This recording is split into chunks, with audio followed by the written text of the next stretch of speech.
The howling wind slammed against the ambulance as it navigated the treacherous mountain road. Paramedic Jenny Miller white-knuckled the dashboard while her partner Dave Thompson fought the steering wheel through another violent gust. The dispatcher's voice crackled through. "Possible stroke victim? Every minute counts." Then Dave slammed on the brakes. The ambulance skidded. "What the?" Jenny's voice caught in her throat. Standing defiantly in the middle of the road was a German Shepherd, its dark eyes fixed on the ambulance with unsettling intelligence. The dog didn't flinch as Dave hit the horn. It stood its ground, muscles tensed as if it had been waiting specifically for them. "Go around it," Jenny urged. "I can't in this weather. We'll slide off the mountain." Dave stepped out, the biting cold stinging his face. "Move, boy, we've got an emergency." The dog backed up slightly, then barked with urgency. When Dave approached, the animal darted a few feet away, then stopped, looking back expectantly. "Dave, we don't have time for this," Jenny called from the ambulance. But something in the dog's behavior made Dave pause. 15 years as a paramedic had taught him to trust his instincts. The animal wasn't acting afraid or aggressive. It seemed purposeful. "Hold on," Dave called back. "I think it wants us to follow." The German Shepherd barked again, more insistently, then trotted toward a barely visible trail off the main road. It stopped, looking back, with what could only be described as desperate pleading. What Jenny and Dave discovered in the next few minutes would not only change their lives forever, it would challenge everything the medical community thought they knew about the bond between humans and animals. Leave a like and share your thoughts in the comments, along with the city you're watching from. Now let's continue with the story. Max wasn't just any German Shepherd. At 9 years old, his muzzle had started graying, but his eyes still held the sharp intelligence that had made him one of the best search and rescue dogs in Rockland County. He'd saved 17 lives during his career before a leg injury forced his retirement 3 years ago. The injury hadn't damaged his instincts, only his official status. His previous handler, Officer James Bennett, had died unexpectedly of a heart attack, leaving Max without a home until Robert Schmidt had stepped forward. Robert "Bob" Schmidt, 78, carried himself with the straight-backed discipline of his military and police background. The retired canine training officer had spent 40 years working with service dogs before his own retirement. After his wife Martha passed away 5 years ago from cancer, Bob's cabin in the mountains had grown too quiet. His children had scattered, Michael to Seattle, Elizabeth to Boston, both too busy with their own lives to call more than once a month. The silence had been deafening until Max arrived. "You and me are the same," Bob would tell Max during their evening ritual on the porch, the old man sipping bourbon while the dog rested his head on his lap. Too old for service, but too stubborn to quit. In those quiet moments, Bob would sometimes show Max the worn photograph of Martha he kept in his wallet. "She made me promise to take care of something living," he'd confess, his voice growing thick. "Said it would keep me from following her too soon." And Bob had been following her, deliberately skipping heart medications, neglecting doctor appointments. Until Max. The dog needed 2 walks daily for his leg rehabilitation, forcing Bob out of the house. Max would patiently wait by Bob's bedroom door on mornings when depression kept the old man in bed, barking insistently until Bob would finally grumble, all right, I'm up." Their morning walks through the mountain trails had become sacred.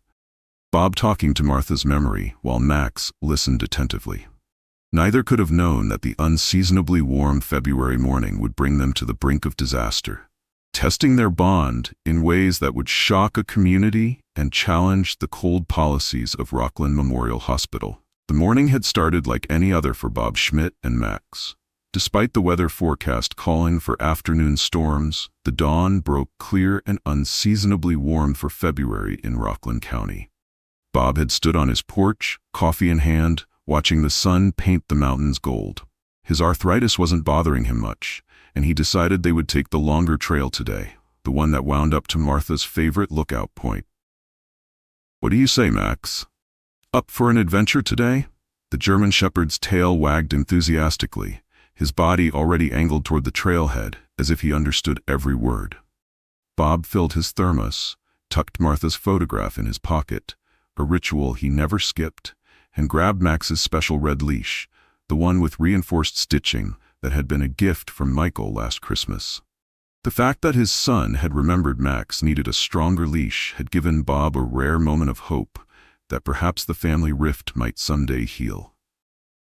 As they climbed higher on the mountain trail, Bob found himself telling Max stories about Martha, about how she'd loved wildflowers and always insisted they hike to this spot when the mountain laurel bloomed. The dog trotted ahead, occasionally looking back as if checking that Bob was keeping up. "Slow down there, buddy." Bob chuckled, pausing to catch his breath. "Not as young as I used to be."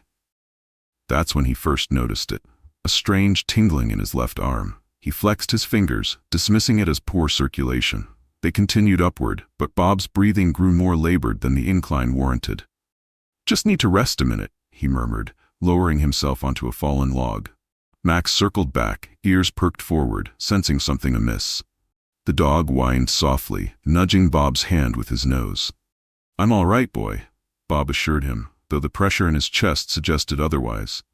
He took a sip from his thermos, hoping the warm coffee might help. The tingling in his arm intensified, spreading to his shoulder. A cold sweat broke out across his forehead despite the mild temperature. Max's behavior changed. The normally calm dog began pacing, whining more urgently. He tugged gently at Bob's sleeve, then trotted a few feet down the trail before returning, his intentions clear. "Not yet, Max. Just need another minute." Bob's words slurred slightly. He tried to stand, but a wave of dizziness sent him back onto the log. The realization of what was happening struck him with terrifying clarity. He was having a stroke. Or maybe a heart attack. Either way, he was 3 miles from the nearest road, with no cell phone reception, and not another soul likely to come by on a weekday morning. "Max," Bob's voice sounded strange even to his own ears. "Listen to me, boy." The dog sat, eyes fixed intently on Bob's face. "Need help. Go get help." Would Max understand? The dog had been trained for search and rescue, not to seek assistance for his handler. But Bob had no other options as the left side of his face began to droop. Max tilted his head, whined again, clearly distressed but unsure what to do.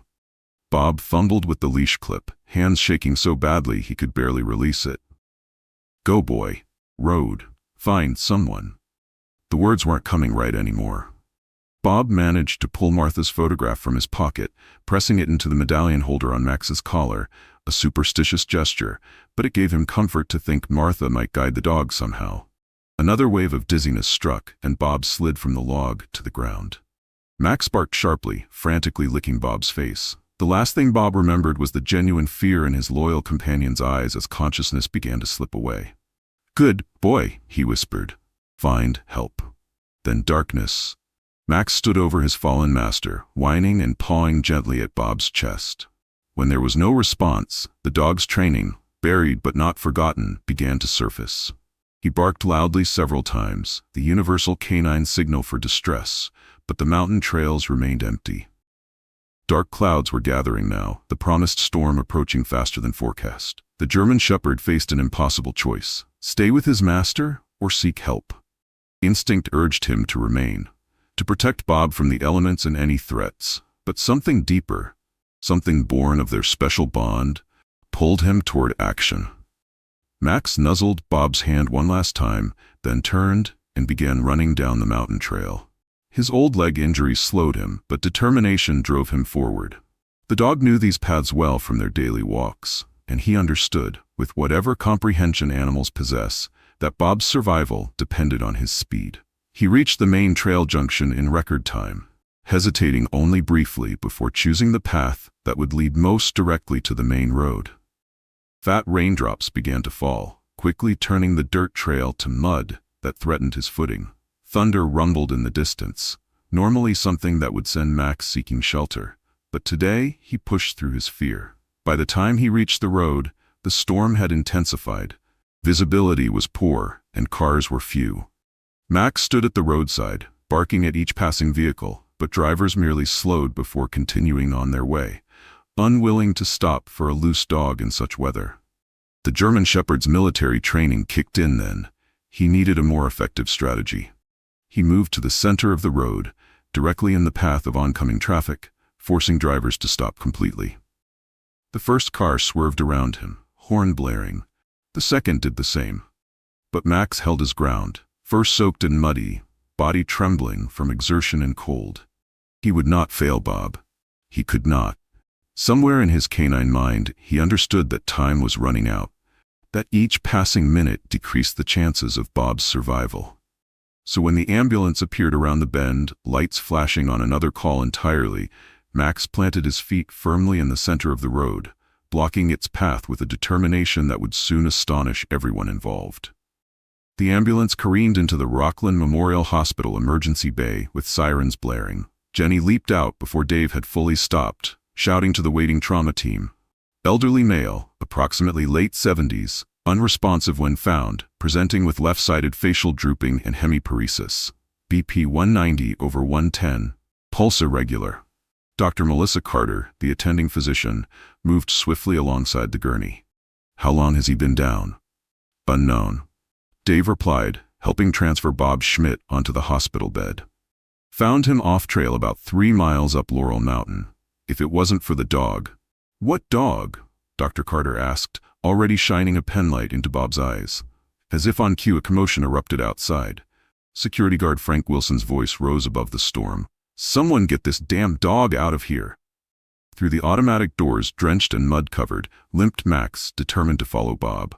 The German Shepherd dodged Frank's attempts to grab him, darting between startled visitors and sliding across the polished floor toward the trauma bay.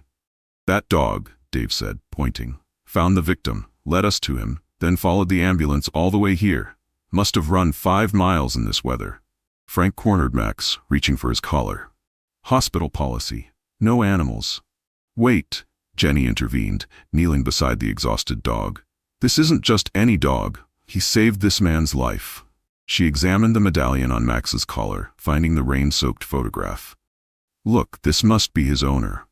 Dr. Carter glanced at the medallion, then back at her patient. Very touching, but that animal can't stay here. We need to get Mr. She checked the wallet they'd found in Bob's pocket. Schmidt to CT scan immediately. Looks like an ischemic stroke, and we're already pushing the treatment window. Head nurse Sarah Johnson joined the group, her 20 years at Rockland Memorial evident in her authoritative presence. What's happening here? As Jenny explained, Sarah studied Max, noting his matted fur, the gray around his muzzle, and most tellingly, the distinctive scar pattern on his leg, the mark of surgical pins. This is a service dog, she stated firmly. Look at that leg repair. Classic working dog injury. Frank remained unmoved. Service dog or stray doesn't matter. Policy is clear. Frank, Sarah cut him off. Get me a blanket for outside. The dog can wait under the awning. To Jenny, she added, you say he led you to Mr. Schmidt? Dave answered instead, helping transfer Bob to a gurney. If we'd been even 15 minutes later, Dr. Carter wouldn't have a patient to treat. That dog knew exactly what he was doing. The CT scan confirmed Dr. Carter's suspicions. A significant middle cerebral artery occlusion, a severe ischemic stroke. Time was critical. As they administered tissue plasminogen activator, TPA, to dissolve the clot, Bob briefly regained consciousness. Max, he slurred, grabbing Dr. Carter's sleeve with surprising strength. Where's Max? Your dog is safe, she assured him, though hospital policy remained firm. Max could not come inside. Outside, the storm intensified. Sarah Johnson had arranged a makeshift shelter for Max beneath the ambulance bay awning, complete with blankets and water, but the loyal shepherd refused comfort. He sat rigidly facing the emergency room doors, ignoring food and shivering in the February cold. Hospital security made hourly attempts to remove him, but Max would simply circle the building and return to his vigil. By morning, word had spread. Paramedics taking cigarette breaks shared coffee and breakfast sandwiches with the faithful dog. A local news reporter, arriving to cover the storm damage, spotted Max and sensed a better story. By noon, the waiting shepherd had become a social media sensation, with hospital staff sneaking photos of Max maintaining his lonely watch. Inside, Bob Schmidt's condition stabilized but remained critical. During transfer to the intensive care unit, his gurney passed near the entrance. Though heavily sedated, Bob's monitors registered an immediate change in heart rate when Max's distant bark penetrated the hospital walls. Interesting, Dr. Carter noted, watching the rhythm normalize as they moved deeper into the hospital. Thomas Wilson, Rockland Memorial's administrator, arrived for afternoon rounds in a sour mood. The hospital's Facebook page was flooded with comments about the heroic dog they wouldn't allow inside, creating a public relations headache. He confronted Sarah Johnson at the nurse's station. "This dog situation needs to end," he instructed. "Call animal control." Sarah stood her ground. "With respect, Mr. Wilson, that dog saved our patient's life. Animal control would mean the shelter, and in Mr. Schmidt's condition, knowing his dog had been impounded could cause a severe setback." "Emotional considerations don't override hospital policy," Wilson replied coldly. "We have immune-compromised patients, allergies, liability issues. We also have compassion," Sarah countered. "Or at least we used to." Their standoff was interrupted by the arrival of a well-dressed man in his 40s, whose expensive cologne couldn't quite mask the scent of commercial air travel. He approached the desk with an air of authority. "I'm Michael Schmidt, Robert Schmidt's son. Where's my father?" Sarah explained Bob's condition, while Thomas Wilson observed, sensing an ally in enforcing hospital policy. His hopes were confirmed when Michael, upon learning about Max, expressed exasperation. "That damn dog. Dad refuses to go anywhere without him." He sighed heavily. "I'll take the animal home. Dad's cabin is only about 20 minutes from here." Outside, Michael approached Max with a mixture of recognition and detachment. "Hey boy, remember me? Christmas visit?" He snapped a leash onto Max's collar. "Come on, you're coming home until this is sorted out." Max resisted, pulling back toward the hospital entrance. The dog's devotion clearly irritated Michael, who tugged more firmly. "Don't be difficult. Dad's going to be here a while." Observers, nurses, paramedics, even patients watched uncomfortably as Michael forcibly led the reluctant dog to his rental car. Max looked back at the hospital entrance until it disappeared from view, his distress evident to everyone except, perhaps, Michael himself. What no one yet realized, not the doctors monitoring Bob's deteriorating condition, not Sarah fighting for compassionate care, not even Michael driving his father's loyal companion away, was that separating Max from Bob would trigger a series of events that would challenge the hospital's most fundamental policies and reveal 3 shocking truths about the Schmidt family that would leave an entire community forever changed. The morning after Max's forced departure, Rockland Memorial Hospital buzzed with tension. At the 7 a.m. staff meeting, Thomas Wilson addressed the elephant in the room. "I understand there are opinions about yesterday's dog situation," he began, surveying the assembled nurses and administrators. "Let me be clear. Hospital policy exists for good reasons. We cannot make exceptions based on social media sentiment or emotional appeals." Sarah Johnson, who had arrived early to prepare her counter-arguments, raised her hand. "With respect, Mr. Wilson, we're not talking about some stray. This dog saved Mr. Schmidt's life through extraordinary actions that demonstrated remarkable intelligence and loyalty. And what about patients with severe allergies?" Thomas countered. "Or immunocompromised individuals? One dog may seem harmless, but exceptions create precedents, and precedents create liability." Dr. Melissa Carter, who rarely attended administrative meetings, spoke up from the back of the room. "I've been monitoring Mr. Schmidt overnight. His condition destabilized at precisely 8:42 p.m., the exact time his son called to inform him the dog was safely at home." The room fell silent. Dr. Carter continued. "His blood pressure spiked, his heart rate became erratic, and he experienced significant distress despite sedation. Medically speaking, his emotional state is directly impacting his physical recovery." Thomas Wilson's jaw tightened. "I sympathize, but nothing," interrupted Nurse Rachel Chen, normally the quietest member of the ICU team. "I watched a 78-year-old man cry last night, not from pain, from heartbreak. He kept asking for Max, saying they'd never been separated overnight since he adopted him." The room divided visibly. Administrative staff clustered behind Thomas, while medical personnel predominantly aligned with Sarah. As voices grew louder, patients in nearby rooms could hear snippets of the heated debate. Among them was Evelyn Harmon, a 72-year-old woman recovering from pneumonia who had severe dog allergies and immediately requested a meeting with administration. By noon, hospital staff had chosen sides. Cafeteria conversations centered exclusively on the Max situation, as it was now called. Younger nurses wore small paw print stickers on their badges, a subtle protest organized by Jenny Miller, who had started a private Facebook group called Let Max In that had already gathered 500 members overnight. Meanwhile, outside the hospital walls, the community's response intensified. The local newspaper ran a front-page story titled "Hero Dog Banned from Owner's Bedside," complete with a photograph of Max's rain-soaked vigil that a night shift EMT had shared. Local radio station WRKL devoted their morning call-in show to the topic, with listeners overwhelmingly supporting Max's right to visit. Rockland Pet Supply delivered a month's worth of premium dog food to the hospital with a note reading, "For Max, when he returns," which hospital administration promptly had removed from the lobby. The gesture, however, was photographed and shared widely before its removal, further inflaming public opinion. Thomas Wilson's office received 126 phone calls before lunch. His secretary Barbara finally unplugged the phone after the mayor himself called to inquire about "this dog situation I keep hearing about." Sarah Johnson, leveraging her 30 years of community connections, approached the issue from another angle. During her lunch break, she called Dr. James Ellison, a retired veterinarian who had served on the hospital board before Thomas's tenure. "Jim, we need your expertise," she explained.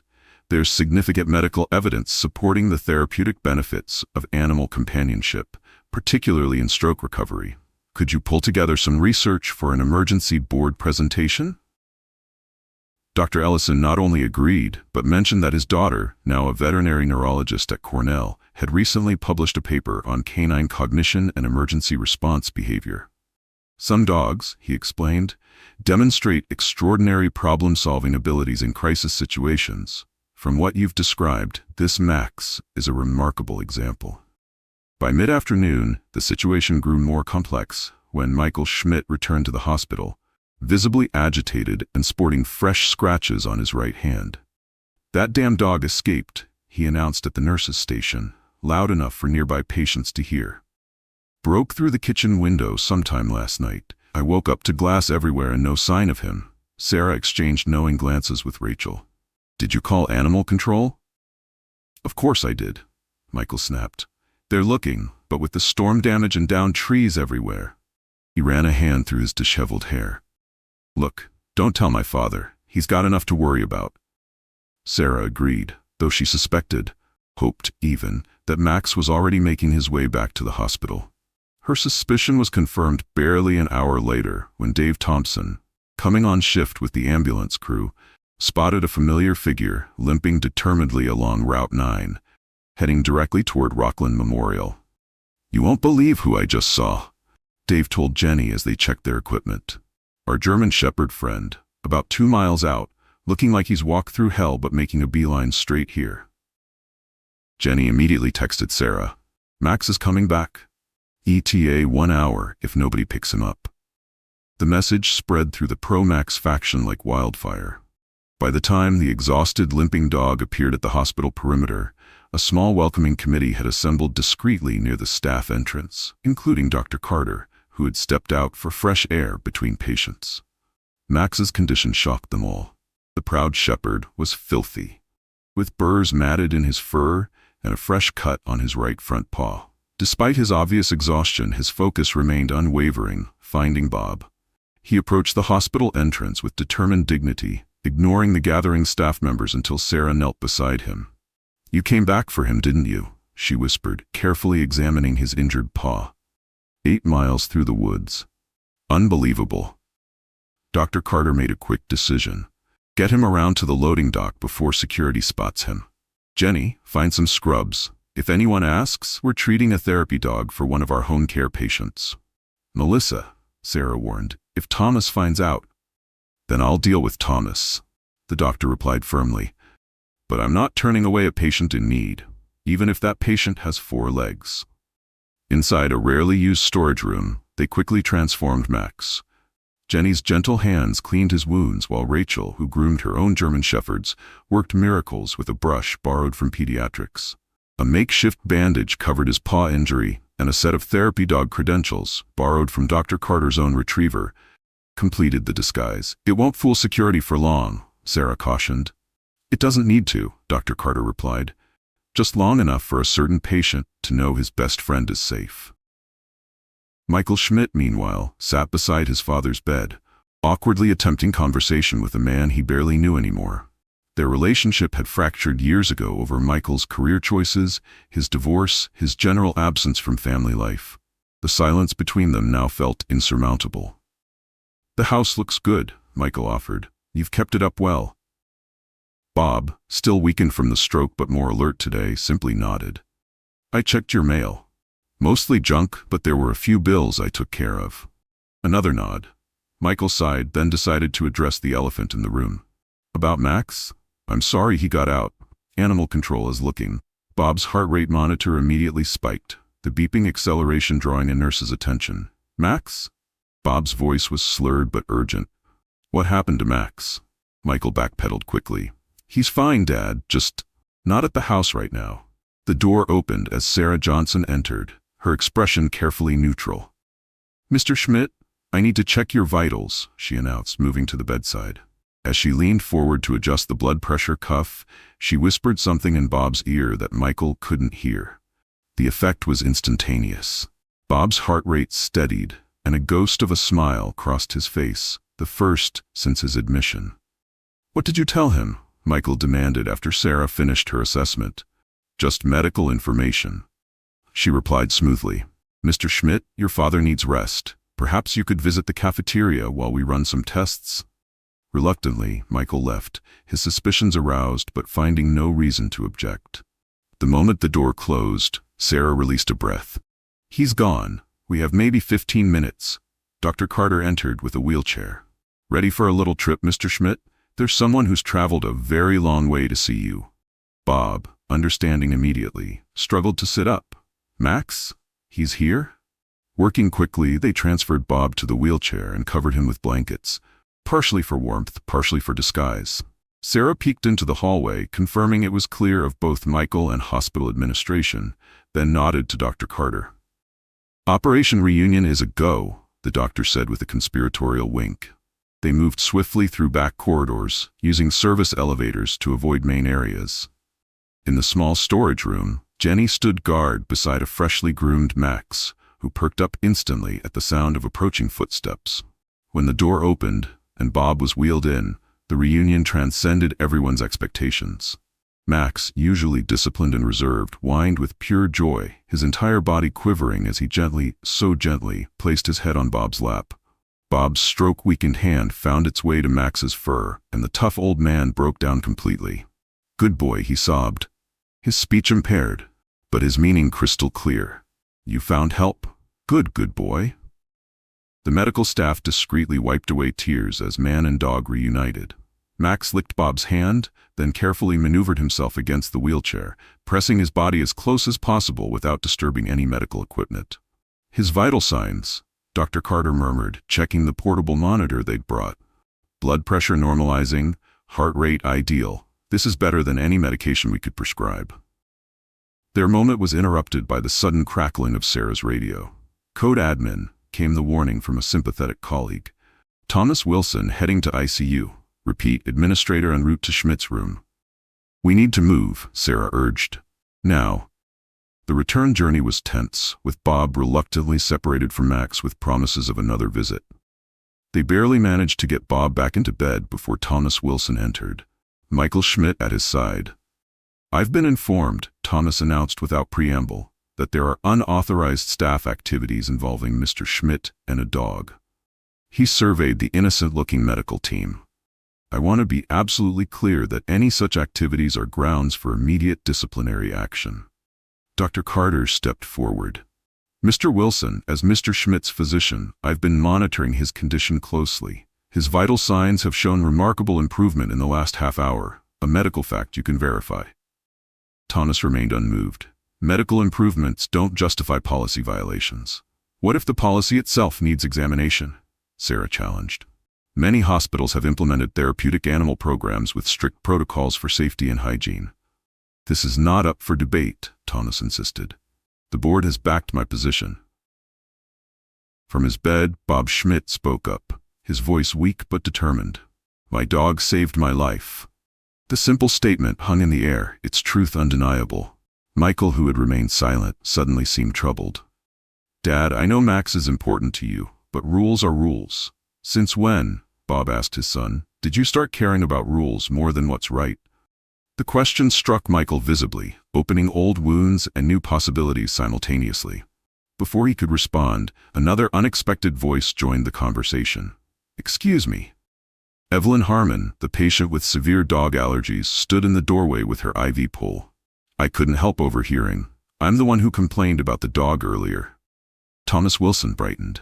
"Mrs. Harmon, thank you for coming forward. Perhaps you can help everyone understand why our policy is necessary for patient safety." But Evelyn surprised them all. "Actually, I've changed my mind. My grandson explained about this dog, how he saved his owner's life. It got me thinking about my Harold. God rest his soul. His service dog helped him through Vietnam flashbacks for 20 years. Her eyes misted. "Some bonds shouldn't be broken, allergies or not. They can put me in a different wing if needed." Thomas Wilson looked like he'd been slapped. Even Michael seemed affected by the elderly woman's change of heart. As the room fell silent, the distant sound of barking drifted through the window. Max, still hiding in the storage room, somehow sensing the pivotal moment unfolding in Bob's room. The barking was answered by supportive honks from the growing crowd of community members gathering outside. Local news had picked up the story, and Rockland's citizens were arriving to show solidarity with the waiting shepherd and his ailing master. The battle lines were drawn, but the war for Max's right to stay had only just begun. No one yet realized that the most dramatic developments and the most shocking revelations still lay ahead. The following morning, Bob Schmidt's condition took an alarming turn. Dr. Carter was paged to his room at 4:37 a.m., where she found him disoriented and struggling to breathe. His blood pressure had skyrocketed to dangerous levels, and the left-sided weakness from his stroke had intensified. "What happened?" she demanded of the night nurse. "He was stable until about an hour ago," the young man explained.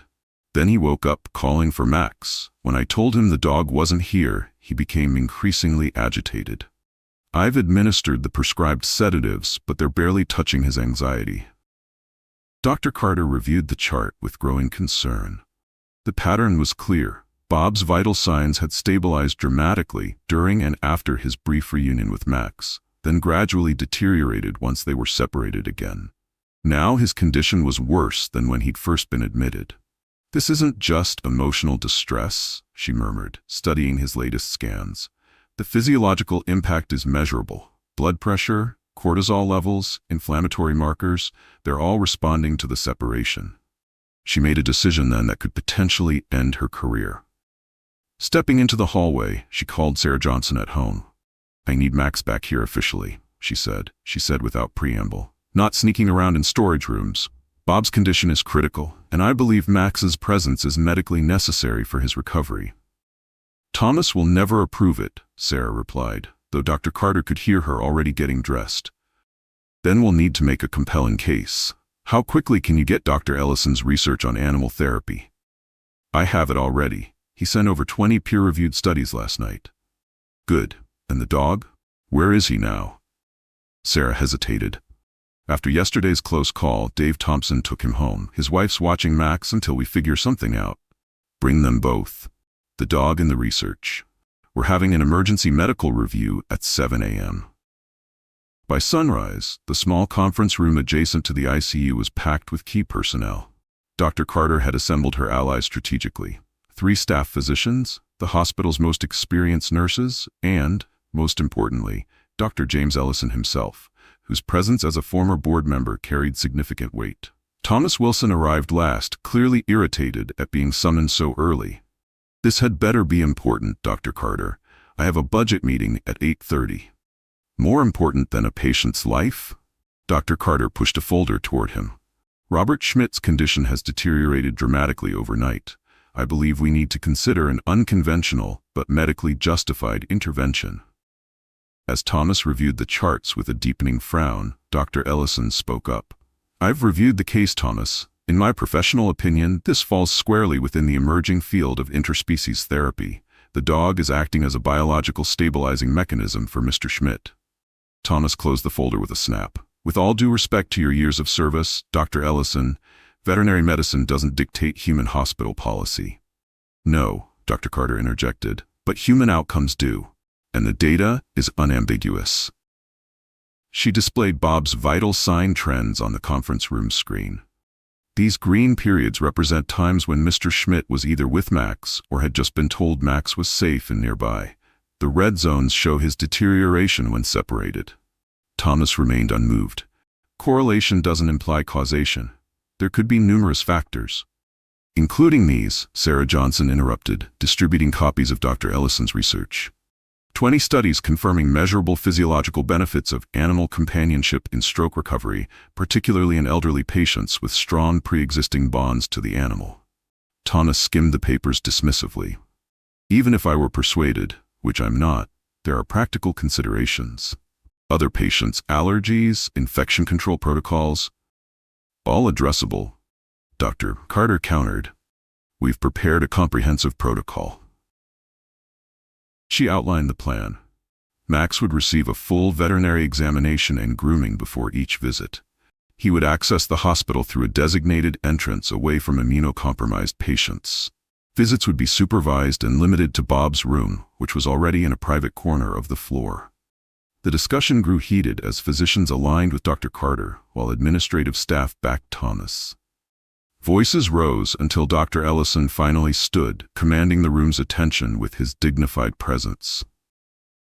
43 years ago, he began quietly, this hospital was founded on a principle of compassionate innovation. I was there, Thomas. I was there when we pioneered treatments others considered radical. When exactly did Rockland Memorial become so afraid of being exceptional? The question hung in the air, punctuated by the sudden blaring of a code blue alarm from Bob's room.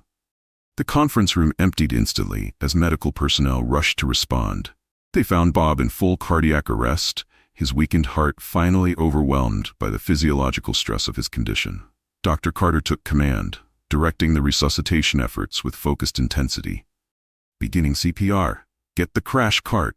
Push 1 of EPI. For 17 agonizing minutes, they fought to restore Bob's heartbeat. Twice they lost him. Twice they brought him back. When they finally stabilized him, Dr. Carter looked up to find Thomas Wilson standing in the doorway, his face ashen as he witnessed the brutal reality behind the clinical discussions. This man nearly died just now, she said evenly, still catching her breath from the CPR efforts. Not from his stroke, from the stress exacerbating his condition. I am formally requesting emergency compassionate exception to hospital policy. Thomas hesitated, visibly conflicted. The board isn't here, Dr. Carter finished. You are. Make the call. The moment stretched between them, a battle of wills and principles. Finally, Thomas gave a slight nod. 24-hour trial, supervised at all times, one incident, one sneeze from another patient, and it ends immediately. Dr. Carter didn't wait for him to reconsider. She immediately dispatched Dave Thompson to retrieve Max while the team stabilized Bob and prepared his room. Within the hour, Dave's truck pulled up to the service entrance, where Sarah waited with a hospital volunteer who happened to be a professional dog groomer. Max emerged from the vehicle looking remarkably dignified, as if sensing the importance of making a good impression. The groomer worked quickly, transforming the shepherd into what Dave jokingly called the cleanest dog in the county.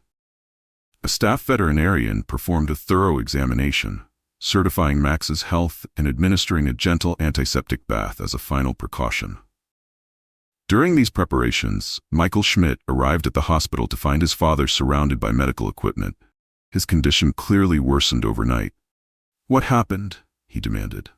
Dr. Carter explained the cardiac event, carefully including the suspected relationship to Bob's separation anxiety. Your father's emotional state is directly impacting his physical recovery, Mr. Schmidt. We believe Max's presence will help stabilize his condition. Michael's reaction surprised them all. Instead of the expected resistance, his shoulders sagged with what looked like guilt. This is my fault, he admitted quietly. I should never have tried to separate them. His confession was interrupted by a soft knock at the door. Sarah Johnson entered, leading a freshly groomed and inspected Max on a new leash. The German Shepherd's demeanor changed instantly upon seeing Bob. Despite his usual energy, Max approached the bed with remarkable gentleness, as if understanding his friend's fragile state. The room fell silent as Max carefully positioned himself beside the bed, resting his head near Bob's hand. Though still unconscious from the cardiac event, Bob's fingers twitched slightly. On the monitor above, his heart rate, which had been erratic since the code, gradually steadied into a more normal rhythm. "Would you look at that?" the respiratory therapist whispered, pointing to the oxygen saturation readings that were slowly improving. Michael watched in astonishment. "He's actually responding." "The bond between them is extraordinary," Dr. Carter explained. "We believe Max's presence provides neurological and emotional feedback that helps regulate your father's autonomic nervous system." For the next hour, they observed the remarkable transformation. Bob's vital signs continued to improve, and by mid-morning, he began showing signs of consciousness. His first clear word was unmistakable: "Max." The German Shepherd's tail wagged gently as Bob's eyes fluttered open, focusing first on his faithful companion. A weak smile formed on the old man's face as he managed to lift his hand just enough to touch Max's fur. "You came back," he whispered. Michael, witnessing this powerful connection, seemed to undergo his own transformation. The corporate hardness in his demeanor softened as he watched his father draw strength from the dog's presence. "He never left, Dad," Michael said, his voice thick with emotion. "He broke through a window to find you, walked miles back to the hospital, twice." Bob's eyes, clearer now, shifted to his son. "Sounds like he could teach you something about loyalty." The gentle rebuke hung in the air between them, decades of distance compressed into a single observation. Michael, to his credit, didn't bristle or defend himself. Instead, he nodded slowly, accepting the truth in his father's words. "I'm learning," he acknowledged quietly. As the day progressed, news of Max's official hospital admission spread throughout Rockland Memorial. Most staff reactions were overwhelmingly positive, with many stopping by to witness the famous dog for themselves. Sarah Johnson established a visitor log to prevent Bob's room from becoming too crowded, and volunteer Max monitors took shifts ensuring hospital protocols were strictly followed. By afternoon, local media had picked up the story. The headline, "Hospital Makes Unprecedented Exception for Hero Dog," ran across the Rockland Gazette's website, complete with a professionally shot photograph of Max lying protectively beside Bob's bed. The comment section quickly filled with hundreds of supportive messages from community members. Not everyone was pleased, however. Several hospital board members called Thomas Wilson, demanding explanations, while a small but vocal group of staff members raised concerns about precedent and favoritism. Most prominent among the opposition was Dr. Richard Benson, head of immunology, who arrived at Bob's room with printed articles on animal-transmitted infections and hospital-acquired illnesses. "This animal's presence undermines decades of evidence-based infection control protocols," he argued, refusing to even enter the room where Max lay.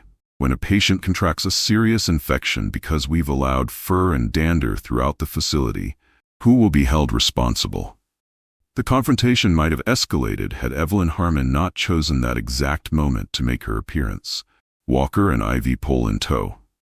"Excuse me," she interrupted, her voice carrying the distinctive authority of a retired schoolteacher. "I'm the one with the severe dog allergies, and I've come to meet this remarkable animal." Dr. Benson blinked in confusion. "Mrs. Harmon, with your condition, you should be nowhere near this dog." "At my age, young man, I decide what risks are worth taking." She shuffled past him into Bob's room, where she smiled at the tableau of man and dog. "So this is the famous Max. May I pet him?" Dr. Carter, monitoring Bob's condition, nodded. "He's very gentle." Evelyn extended a wrinkled hand toward Max, who sniffed it politely before allowing her to stroke his head. "My Harold would have loved him," she said softly. "His service dog, a beautiful retriever named Soldier, saved him from himself after Vietnam." She addressed Bob directly then. "You're a lucky man, Mr. Schmidt. Some connections transcend our understanding." The unexpected ally in Evelyn had a powerful effect on the hospital dynamics. If a severely allergic patient could support the exception, many of the practical objections lost their weight. By evening, even Dr. Benson had grudgingly acknowledged that with proper protocols, the risks could be minimized. As visiting hours ended, Michael prepared to leave, having spent the day observing the remarkable change in his father's condition. Bob was now fully conscious, speaking more clearly and showing significant improvement in his left-sided mobility, all within hours of Max's official arrival. "I'll come back tomorrow," Michael promised, awkwardly patting his father's shoulder, perhaps the first physical contact between them in years. Bob caught his son's hand. "Thank you for understanding about Max." Michael nodded, then hesitated at the door. "Dad, there's something I should tell you about why I really came when the hospital called." Bob waited, his expression guarded but attentive. "It wasn't just because you were sick," Michael admitted. "I've been having financial problems, the divorce, some bad investments. I thought maybe—" He couldn't finish, shame coloring his features. "You thought I might have something to leave you," Bob finished for him, his voice matter-of-fact rather than accusatory. "The cabin, my savings." Michael couldn't meet his father's eyes. "I'm not proud of it." Bob considered this, then surprised his son with a short laugh that turned into a cough. "Well, at least you're honest now. That's something." "I'll find another way," Michael said quickly. "That's not why I'm staying anymore." "Why are you staying then?" Bob asked, genuine curiosity in his voice. Michael looked at Max, who had maintained his protective position throughout the day. "I think I need to learn what he knows about what matters." The moment of connection was interrupted when Thomas Wilson entered for his final inspection of the day. He scrutinized the room, checking that all protocols were being followed. Finding everything in order, he reluctantly acknowledged the measurable improvement in Bob's condition. "Dr. Carter's data is compelling," he admitted. "Your vital signs have stabilized significantly since the dog's arrival." "His name is Max," Bob corrected. "And he's not just stabilizing me, he's teaching my son and your hospital something important." Thomas raised an eyebrow. "And what would that be, Mr. Schmidt?" "That sometimes the best medicine doesn't come in a pill bottle or an IV bag." Bob rested his hand on Max's head. "Sometimes it comes with 4 legs and unconditional love." As evening settled over Rockland Memorial, Bob Schmidt slept peacefully for the first time since his admission, his hand resting on Max's fur. The German Shepherd maintained his vigil, alert but relaxed in his official role. Outside the room, nurses went about their duties, occasionally glancing in to witness the healing power of the bond between man and dog. None of them could have anticipated that by morning, this fragile peace would be shattered by a tragedy that would test the limits of the hospital's compassion, reveal long-buried secrets about Bob's past, and push Max's extraordinary loyalty to heartbreaking limits. Dawn broke over Rockland Memorial with the promise of a better day. Bob Schmidt had slept through the night without incident, his vital signs strong enough that Dr. Carter had reduced his medication. Max had maintained his position beside the bed, occasionally stretching but never straying from his post. The night nurses had come to appreciate the German Shepherd's quiet presence, some even sneaking him approved treats during their rounds. Michael Schmidt arrived early, carrying a duffel bag of his father's belongings from the cabin: comfortable clothes, reading glasses, and the worn photo album Bob had kept beside his bed for decades. The gesture represented a small but significant shift in Michael's priorities. "I thought these might help you feel more at home," he explained, setting the items on the bedside table. "And I fixed the window Max broke. Had to replace the whole frame." Bob nodded his thanks, his speech clearer today, though still slowed by the stroke's effects. "You're staying at the cabin?" "For now," Michael confirmed. "I called my office yesterday, took a leave of absence." Bob's eyebrows rose in surprise. Michael had never taken leave, not even when his mother died. His son's corporate career had always come first, the source of many arguments between them over the years. Their cautious reconnection was interrupted when Dr. Carter entered with Sarah Johnson, with that both looking concerned. "Mr. Schmidt, we need to take Max for his morning break and checkup," Sarah explained.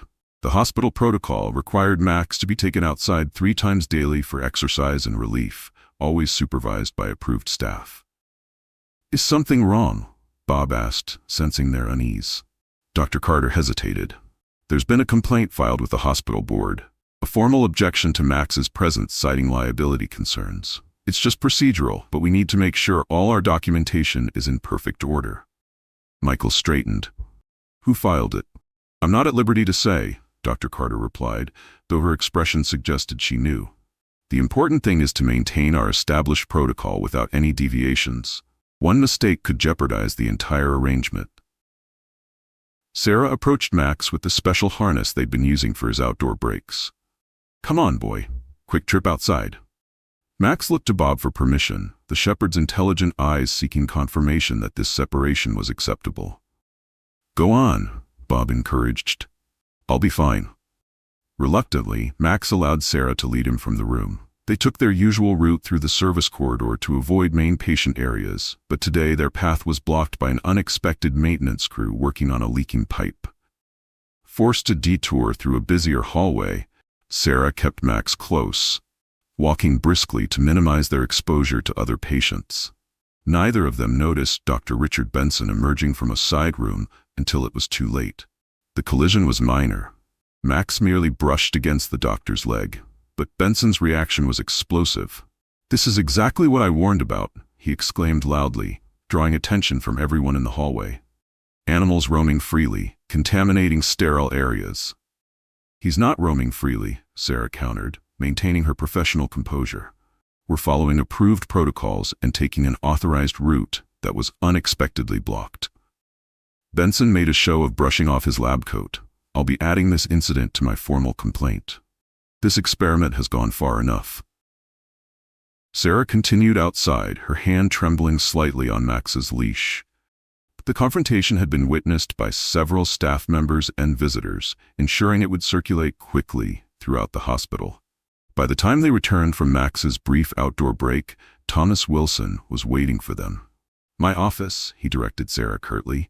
The dog can return to Mr. Schmidt's room. Nurse Rachel Chen took Max while Sarah followed Thomas to administration. The meeting was brief and devastating. The board has called an emergency session for this afternoon, Thomas informed her. Dr. Benson's complaint, combined with similar concerns from 2 other department heads, has forced the issue. I'm afraid our trial period may be cut short. But the protocol is working, Sarah protested. Mr. Schmidt's recovery has accelerated dramatically. We have the data. Data doesn't always prevail against liability concerns, Thomas interrupted. Especially when board members are receiving calls from their malpractice insurers questioning our judgment. Sarah returned to Bob's room with the troubling news. Dr. Carter was updating his chart, while Michael sat beside his father, the photo album open between them, a bridge being carefully rebuilt. It doesn't look good, Sarah admitted. The board meets at 3. Dr. Carter's expression hardened. Then we'll present our case forcefully. Bob's recovery speaks for itself. I could call my attorney, Michael offered. File an immediate patient's rights appeal. While they strategized, no one noticed Max's unusual restlessness. The German shepherd had picked up on the tension in the room, his innate sensitivity alerting him to the threat of another separation. As the discussion intensified, Max quietly moved to the door, his eyes tracking the movement of hospital personnel in the hallway. The moment came when Rachel opened the door to deliver Bob's medication. In a flash of gray fur, Max darted past her and into the corridor. Max! Michael called, rushing after him.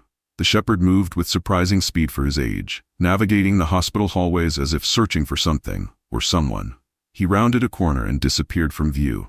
Michael followed, calling his name, drawing startled looks from patients and staff. Outside, the beautiful spring morning had given way to gathering storm clouds. Max burst through the automatic doors into the parking lot, his focus singular and determined. Michael emerged seconds later, catching sight of the dog heading toward the main road that ran alongside the hospital. Max, stop! Michael shouted, breaking into a run. What happened next occurred with terrible swiftness. Max paused at the roadside, seemingly aware of the danger. But when he spotted Dr. Benson walking toward the hospital from the parking garage, something changed in the shepherd's demeanor. As if making a conscious decision, Max stepped into the road, directly into the path of an oncoming delivery truck. The driver swerved, brakes squealing. Michael's shout merged with the horrible thud of impact. Max was thrown several feet, landing in a crumpled heap on the asphalt. "No!" Michael screamed, rushing to the fallen dog. Hospital staff converged on the scene, someone calling for a veterinarian. The delivery driver stood frozen in shock, explaining through tears that the dog had appeared suddenly, giving him no time to stop completely. Dr. Carter arrived moments later, directing staff to bring a gurney. "Get him to the staff clinic. Call River Valley Veterinary immediately." They gently lifted Max's broken body, the proud shepherd now terrifyingly still. Blood matted his gray fur, his breathing shallow and labored. As they rushed him inside, Michael pulled out his phone with shaking hands. "I can't tell Dad," he whispered to Dr. Carter. "This will kill him." "We have to," she replied grimly. "But first, let's find out how bad it is." The news from River Valley Veterinary was devastating. Dr. Patricia Reynolds arrived within minutes, examining Max with careful efficiency before delivering her assessment. Multiple fractures, internal bleeding, possible spinal trauma. He needs immediate surgery. But at his age and with these injuries, she left the sentence unfinished, her expression conveying what words couldn't. "Do everything," Michael insisted, his earlier financial concerns forgotten. "Whatever it costs." Inside Bob's room, the absence of Max had become increasingly concerning. "Where is he?" Bob asked repeatedly, his blood pressure rising with each evasive answer from the nursing staff. Finally, Sarah Johnson took a deep breath and sat beside him. "There's been an accident, Bob." The words fell like stones. Bob's monitor immediately registered his distress as Sarah gently explained what had happened. By the time she finished, his face had drained of color. "Take me to him," he demanded, already trying to disconnect his IV. "You can't leave the unit in your condition," Sarah protested. "Then bring him to me." Bob's voice rose, decades of military command surfacing through his illness. "If he's dying, he's not doing it alone." In the staff clinic, Dr. Reynolds prepared Max for transport to the veterinary hospital. The shepherd had regained consciousness briefly, whimpering in pain before the sedatives took effect. Michael stayed beside him, hand resting gently on the uninjured portion of Max's head. He was trying to find Benson, Michael realized suddenly. He understood the threat and was trying to protect Dad's right to keep him here. Dr. Carter, who had been coordinating with the veterinarian, looked up sharply. "Are you suggesting Max deliberately confronted Dr. Benson?" "I'm saying he's smarter than any of us realized." Michael's voice broke. "And now he's paying for it." The tragedy spread through the hospital like wildfire. Staff members who had come to admire Max gathered in small groups, sharing updates and offering support. Even those who had opposed his presence were subdued, the reality of his sacrifice impossible to dismiss. Thomas Wilson arrived at the staff clinic, his expression grave. "I've heard what happened. The board meeting has been postponed." "How generous," Michael replied bitterly. "Now that it may not matter." From Bob's room came the sound of medical alarms. His condition had destabilized dramatically with the news of Max's accident, his heart rate erratic, his blood pressure dangerously elevated. Dr. Carter rushed to address the crisis, leaving Michael alone with the impossible choice: stay with the critically injured dog, or return to his father, whose health was once again in jeopardy. As rain began to fall outside, the hospital faced an unprecedented ethical dilemma. In one room lay a devoted animal clinging to life after an act of extraordinary loyalty. In another, the human whose life he had saved twice now faced his own crisis. Between them stood hospital policies never designed to address such profound connections, and people whose understanding of the human-animal bond was being fundamentally challenged. No one yet realized that this tragedy would soon reveal secrets about Bob Schmidt's past that would transform not just one hospital's policies, but an entire community's understanding of what it means to heal. The staff clinic had been transformed into an impromptu veterinary surgical suite. Dr. Patricia Reynolds worked with methodical precision, assisted by 2 nurses who had volunteered despite the end of their shifts. Michael paced the hallway outside, torn between staying for Max and checking on his father.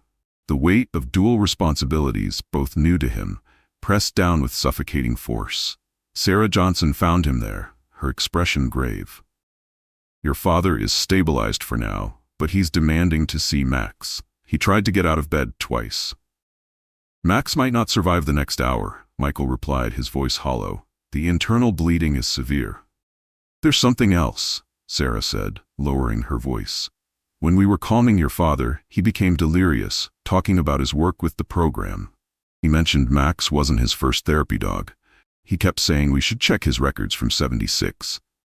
Michael frowned. What program? Dad was just a canine training officer. That's what I thought too, but... Sarah hesitated. Dr. Ellison overheard and had the strangest reaction. He immediately called someone named Catherine Wilson at the university. Wilson? Like Thomas Wilson? His mother. Apparently she's the archivist at Rockland University's medical library. The conversation was interrupted by Dr. Reynolds emerging from the makeshift operating room. Her scrubs spotted with blood. We've stabilized him for now, but I won't lie. It's touch and go. His age works against him, though his exceptional physical condition helps. Can he be moved? Michael asked. My father needs to see him. Dr. Reynolds hesitated. Normally, absolutely not, but given the circumstances, if we monitor him carefully. Within the hour, they had arranged a delicate procession. Max, still under sedation and connected to monitoring equipment, was gently transferred to a gurney. Dr. Reynolds walked alongside, continuously checking vital signs, while Michael and two nurses carefully guided the gurney through the hospital corridors.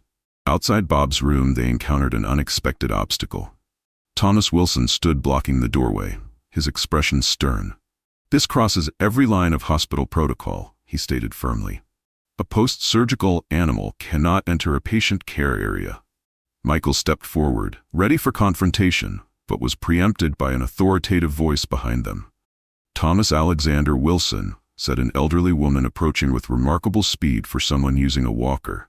Step aside this instant.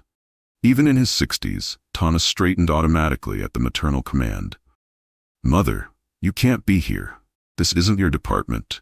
Catherine Wilson, her silver hair pulled into an elegant bun, fixed her son with a withering stare.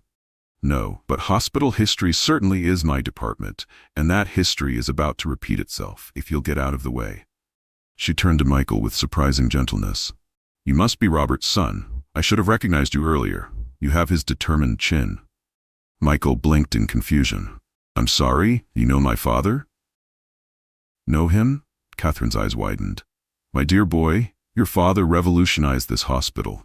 Before he disappeared into private life, Robert Schmidt was the pioneer of animal-assisted therapy and stroke rehabilitation. The corridor fell silent as Catherine continued, addressing the growing crowd of staff that had gathered. In 1976, Robert Schmidt led the country's first clinical trial using service dogs as therapeutic companions for stroke patients. Rockland Memorial was the flagship hospital for what became known as the Schmidt Protocol. Thomas Wilson's face had drained of color. That's impossible, we have no such history. We do, came another voice as Dr. James Ellison joined them, carrying a stack of yellowed journals and news clippings.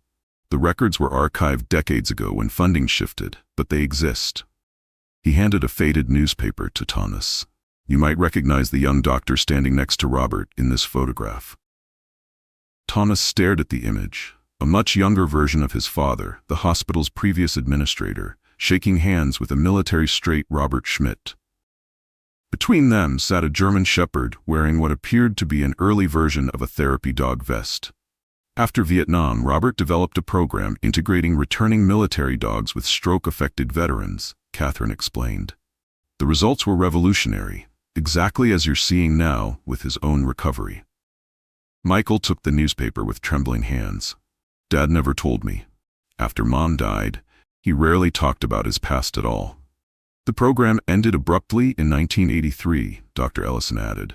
Budget cuts, skepticism from the new medical board. Robert resigned in protest.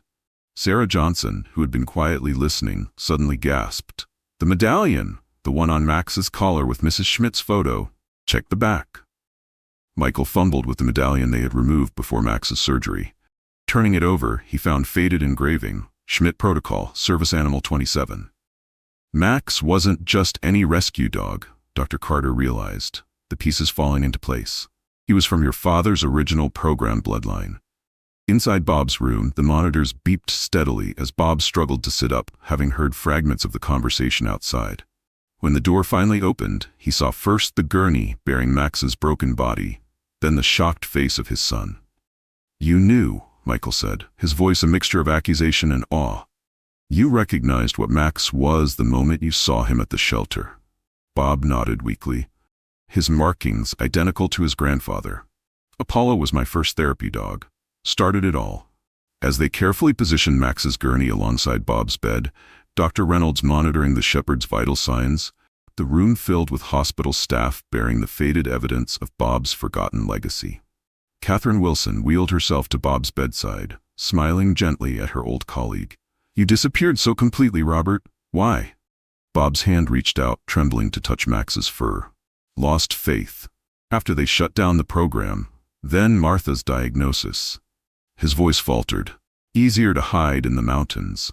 Michael stood at the foot of the bed, the photo album from the cabin open in his hands. He'd found a hidden compartment in the back cover, containing newspaper clippings, research papers, and photographs documenting his father's groundbreaking work. "Why didn't you tell me?" Michael asked. "All these years I thought you were just—" He stopped, ashamed of how he'd dismissed his father's career. "Just a dog trainer?" Bob finished with a sad smile. "Your mother understood. She's the one who suggested adopting Max when we saw him at the shelter. Said it was a sign." As Bob spoke, Max stirred slightly, his sedation lightening. The shepherd's eyes opened, finding Bob's face with instant recognition despite the drugs in his system. A small whimper escaped him as he tried to move closer. "Easy, boy," Bob soothed, his own pain forgotten in concern for Max. "You're gonna be all right." Dr. Reynolds checked Max's vitals with cautious optimism. "His readings are actually improving. Being near your father seems to be stabilizing him as well." Thomas Wilson had remained silent through these revelations, his administrative certainty visibly crumbling as decades of his hospital's history were rewritten before his eyes. Finally, he approached Bob's bed. "Mr. Schmidt, Dr. Schmidt, I should say, had no idea. The records of your program weren't in our current archives." "Convenient for policy enforcement," Bob replied dryly. Catherine Wilson intervened. "Thomas wasn't erasing history intentionally, Robert. The hospital's focus shifted after your departure. Pharmaceutical approaches took precedence over what many then viewed as alternative methods." The tension in the room was interrupted when Michael suddenly exclaimed, "Wait." He had found a particular photograph in the hidden compartment, one showing a much younger Bob Schmidt with his arm around an equally young man in a Rockland University sweatshirt. Between them stood a proud German shepherd. "Dad, who is this?" Michael asked, though something in his expression suggested he already suspected the answer. Bob squinted at the photograph, then sighed deeply. "Your brother, James." The room went silent. Michael stared at his father in shock. "I don't have a brother." "You did," Bob replied quietly. "Your older brother. He died in a car accident the year before you were born. He was working with me on the therapy dog program while studying veterinary medicine." The revelation struck Michael physically. He sank into a chair, staring at the photograph of the brother he'd never known existed. "Why keep this secret? All these years." "Your mother couldn't bear to talk about him," Bob explained, his voice breaking. "And after she died, it just seemed easier to keep the past buried. The pain, the program, all of it." "But the medallion," Michael said, turning the small metal disc in his hand. "Why put Mom's photo in it if it was from your work?" Bob's eyes filled with tears. "Look inside, behind Martha's picture." Michael carefully pried open the medallion. Behind his mother's photograph was another, a faded image of a young man with Michael's eyes and Bob's determined chin, his arm thrown casually around a German shepherd puppy. "James trained that dog's grandfather," Bob explained. "When Martha was dying, she made me promise to put her photo with his in the medallion. Said they'd both watch over me." His voice caught. "The day I collapsed on the trail, I just placed the medallion on Max's collar. First time since Martha died that I could bear to do it." The personal revelation was followed by another as Catherine Wilson carefully unfolded a document she'd brought from the archives. "This is the original protocol Robert developed, the one that revolutionized stroke therapy before being forgotten." Thomas Wilson took the document, scanning its contents with growing disbelief. "This predates the current research by decades. The principles are essentially identical to what the Mayo Clinic published last year." "Science often circles back to what works," Dr. Ellison observed. "Robert was simply ahead of his time." The atmosphere in the room had transformed. What had begun as a simple struggle over hospital policy had revealed itself as something far more profound. The rediscovery of a lost innovation, a family's buried history, and the extraordinary circle of fate that had brought Max to Bob not once, but twice. As the implications settled over the room, Max stirred again, lifting his head slightly to lick Bob's hand. The simple gesture, the continuation of a bond that had begun generations earlier with another dog and another Schmidt, brought fresh tears to Bob's eyes. "He doesn't know he's making history again," Bob whispered, gently stroking Max's ear. "He's just being loyal." Michael moved his chair closer to the bed, processing the revelations about the brother he'd never known and the father he'd never truly understood. Meanwhile, Thomas Wilson stepped into the hallway, requesting an urgent call with the hospital board president. No one in that room could yet imagine how this cascade of revelations would transform not just one hospital's policies, but an entire community's understanding of healing. And Michael Schmidt, standing at the intersection of past and future, still had one final truth to confront. One that would challenge everything he thought he knew about his purpose in returning to Rockland County. 1 week after Max's accident, Rockland Memorial Hospital's main conference room was filled beyond capacity. Hospital staff lined the walls while board members occupied the central table. At the head sat Thomas Wilson, his posture noticeably different, less rigid administrator, more thoughtful leader. "This emergency session of the Rockland Memorial Hospital Board will come to order," he announced, scanning the room. "Our agenda today contains one item: the formal adoption of the revised Schmidt Protocol for animal-assisted therapy." A murmur ran through the assembled crowd as Thomas continued. "For those unaware of recent developments, our hospital has rediscovered a significant part of its history, a pioneering program in animal therapy developed by Dr. Robert Schmidt in the 1970s, which our institution once championed before shifting priorities buried this innovation."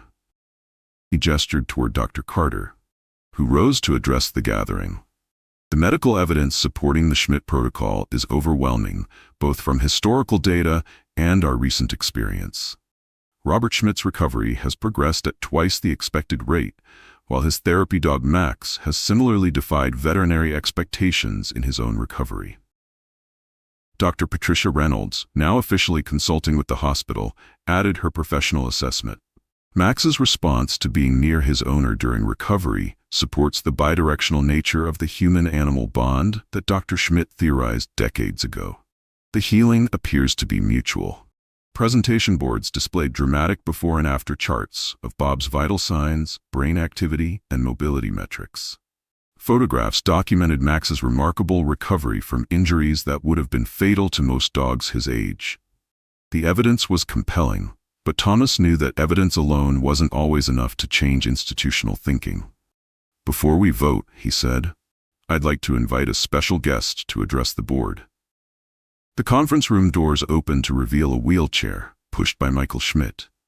In it sat his father, looking remarkably improved from the critical patient of 2 weeks earlier. Beside the wheelchair, moving slowly but steadily, walked Max, a protective brace still supporting his healing spine. The room burst into spontaneous applause as the trio made their way to the front. Bob Schmidt no longer resembled the frail stroke patient they had first admitted. Though still weakened, his eyes were clear and his speech had significantly improved. Max's injuries remained evident. The German Shepherd would likely always have a pronounced limp, but his dignified bearing was unchanged. 47 years ago, Bob began, his voice stronger than anyone expected, I stood in this same room asking this hospital to take a chance on an unproven idea, that the bond between humans and animals could be leveraged as a healing tool. He paused, reaching down to place his hand on Max's head. I believed then, as I do now, that medicine encompasses more than procedures and pharmaceuticals. True healing engages the entire person, body, mind, and spirit. The animals in our lives connect to all three. Catherine Wilson, seated in the front row, nodded encouragingly to her former colleague. Bob acknowledged her with a slight smile before continuing. I left medicine when this hospital abandoned the program. That was my mistake. Innovation doesn't survive by retreating when challenged. It advances through persistence and adaptation. He gestured toward his son. "Michael has something to share with you today that might help inform your decision." Michael stepped forward, visibly nervous but determined. "When I first arrived in Rockland, I came for the wrong reasons: financial desperation and a potential inheritance. I barely knew my father anymore, and I certainly didn't understand his connection to Max." He unfolded a document and placed it on the conference table. "This is my formal proposal to establish the Schmidt-Wilson Foundation for Animal-Assisted Therapy, jointly funded by my family and by the Wilson family, if they're willing." Thomas Wilson's surprise was evident, but his mother Catherine beamed. "The Wilson family would be honored," she stated firmly, leaving her son little room to object. "The foundation," Michael continued, "would fund training for therapy animals, research extending my father's original work, and most importantly, financial support to implement the Schmidt protocol in hospitals nationwide." The ambitious proposal silenced the room. Michael had never been a wealthy man. His financial troubles were real, which made the commitment all the more significant. "I've contacted my sister Elizabeth," he explained. "She's liquidating her tech company shares to provide the initial endowment, and I'm relocating permanently to Rockland to administer the foundation." Bob's expression revealed this was news to him as well. He reached for his son's hand, eyes glistening with unspoken emotion. Dr. Ellison rose from his seat. "If I may add something, Robert's original research extended beyond stroke patients. He documented significant benefits for children with autism, veterans with PTSD, and elderly patients with dementia. The potential applications of a revised protocol are vast." Thomas Wilson surveyed the room, sensing the shifting consensus. Before calling the vote, he addressed one final concern. "What about patients with allergies or compromised immune systems? Their needs must also be considered." It was Evelyn Harmon who answered, having insisted on attending despite her recent discharge. "The solution is both simple and obvious: designated wings, appropriate filtration, and scheduled visitation. My allergies are severe, yet I visited Max daily without incident thanks to proper protocols." Thomas nodded, then called for the formal vote. The result was unanimous, a rarity for the typically divided board. The revised Schmidt protocol was officially adopted, with implementation to begin immediately through a dedicated therapy animal wing named in honor of James Schmidt. As the meeting concluded, hospital staff surrounded Bob and Max, many sharing stories of how the past 2 weeks had changed their perspective on patient care. Dr. Benson, notably absent from the vote, had requested a transfer to another facility, his opposition ultimately overwhelmed by the weight of evidence and community support. Outside in the spring sunshine, journalists gathered for the press conference announcing the new protocol. Local television stations positioned cameras, while the Rockland Gazette's photographer captured Max and Bob sitting together on a bench in the newly designated companion garden, a landscaped area designed specifically for therapy animal visits. "I never expected to see my work revived," Bob confessed to Michael as they waited. "After your mother and James died, I just wanted to disappear." "And now?" Michael asked, sitting beside his father. "Now I think it's time to emerge again." Bob smiled as Max gently rested his head on his knee. "James would have loved seeing his program reborn. Your mother too." The press conference began with Thomas Wilson's formal announcement of the Schmidt protocol's adoption. As cameras flashed, Bob was asked to explain what made the connection between patients and therapy animals so powerful. "It's quite simple," he replied. "Animals like Max don't see our disabilities or limitations. They respond to who we are beneath the medical conditions. That unconditional acceptance creates a unique healing environment impossible to replicate with technology or medication alone." A week later, Rockland Memorial discharged its first patient through the new protocol, Bob Schmidt himself, with Max officially certified as his therapy companion. The hospital corridor was lined with staff members applauding as man and dog walked out together, moving slowly but steadily toward Michael's waiting car. "Where to, Dad?" Michael asked, opening the door for them. "The cabin first," Bob decided. "Max deserves to rest in his own bed for a while. Then maybe we should visit the university." Catherine mentioned some interested students. As they drove through Rockland, signs of the community's transformation were evident everywhere. The pet supply store displayed a banner announcing therapy animal training sessions. The local park had designated a section for rehabilitation exercises involving service animals. Even the town's welcome sign had been modified to include a silhouette of a German Shepherd alongside its traditional mountain vista. At the cabin, everything looked different to Michael, though nothing had physically changed. The mountain home he had once viewed purely as potential inheritance now represented something far more valuable, a legacy of innovation and compassion that somehow, despite his years of distance, had become his responsibility to continue. Bob settled into his favorite porch chair, Max automatically positioning himself beside it. The evening light painted the mountains gold, reminiscent of that fateful morning weeks earlier when their lives had changed forever. "You know," Bob said, watching the sunset, "when Max blocked that ambulance, he wasn't just trying to save me." "What do you mean?" Michael asked, bringing his father a cup of tea. "He was saving all of us," Bob replied, his eyes following a hawk circling above the pines. "Me from death, you from regret, the hospital from forgetting its purpose, even Thomas Wilson from his own rigid thinking." Michael considered this as he took the chair opposite his father. "And what about Max? What did Max get from all this?" Bob smiled, reaching down to stroke the shepherd's graying muzzle.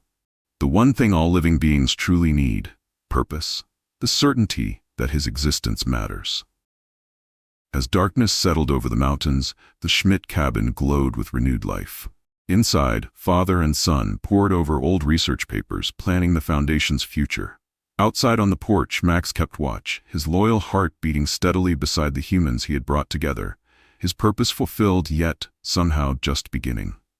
In hospitals and homes throughout Rockland County and beyond, the ripples of Max's simple act of devotion were only starting to spread. A testament to the extraordinary healing power of ordinary love, and a reminder that sometimes the most profound medical breakthroughs come not from laboratories, but from the ancient bond between species that transcends all barriers, even the seemingly impenetrable walls of modern medicine. As we journey through our golden years, we often face invisible barriers, medical challenges, family distances, and the gradual shrinking of our world. Bob and Max's story reminds us that healing comes in unexpected forms, through connections that medical science is only beginning to understand. Like Max, who refused to be separated from his person, we too possess the strength to overcome obstacles when guided by love. Many of us know the quiet pain of feeling obsolete, our knowledge forgotten, our contributions overlooked. Yet Bob's rediscovered legacy proves that wisdom never truly disappears. It simply waits for the right moment to re-emerge and transform lives anew. Perhaps most importantly, this story shows us it's never too late to reconnect with estranged family, to revive abandoned dreams, or to create a legacy that outlives us. The bonds we forge with our companions, whether human or animal, contain healing power beyond measurement. Remember, true healing engages body, mind, and spirit. In your own journey, never underestimate the profound medicine of being seen, known, and loved unconditionally.